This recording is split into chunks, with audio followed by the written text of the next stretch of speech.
anigu dhalanteedka waa sheegay markii hore afeeftay siyaasadda dhalanteedka oo beenta oo feega anigu kama shaqeeyo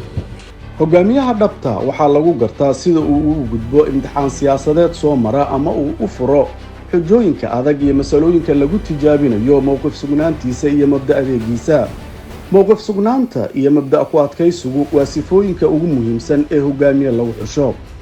kuma sii jirto bulsho nugul oo xaalad hubanti la'aaneed ku jirta in badanna ku soo hungowday hoggaan aan la soo hubin aan wax yar xusuustiina dib u celiyo markii uu madaxweynaha xilligiisu dhammaaday maxamed cabdullaahi farmaajo uu soo maleegay shirqoolkii uu isbahaysiga mucaaradka iyo dowlad goboleedyadii ay xulafada ahaayeen ku kala qaybinayay ee uu soo tuuray kuraas beenaadkii aqalka sare ee gobolka banaadir qaar ka mid a siyaasiyiinta mucaaradku waa ay taageereen halka kuwa kalena ay ka gambadeen in mowqifkooda ay qaataan laakiin mudane cabdiraxmaan cabdishakuur waxa uu ahaa hogaamiyaha kaliya ee mowqifkiisa caddeeyey qeexayna ujeedka guraxan ee farmaajo uu ka lahaa qorshahaasi iyo halka uu ku dambayn doono waxaa yaallo baarlamaanka Soomaaliya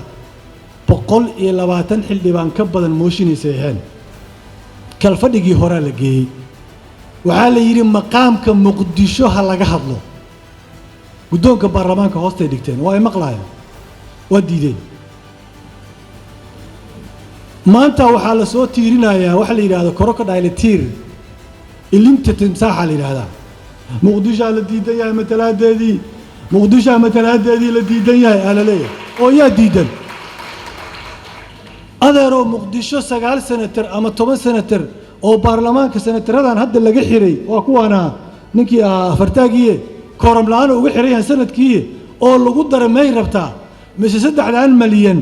golayaal ay la xisaabtanto oo matala oo dadkeeda soo doortaan oo markay jidka xiraan jidka naga furo dhahaan markay cashuurta kordhiyaan nuguma kordhin kartiin ay dhahaan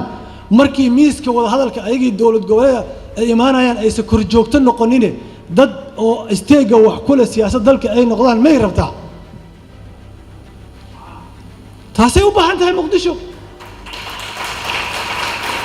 waxa ay u dhacday sidii uu sheegay waxa ay ku dambeysay sidii uu saadaaliyay way caddahay in hogaamiye cabdiraxmaan cabdishakuur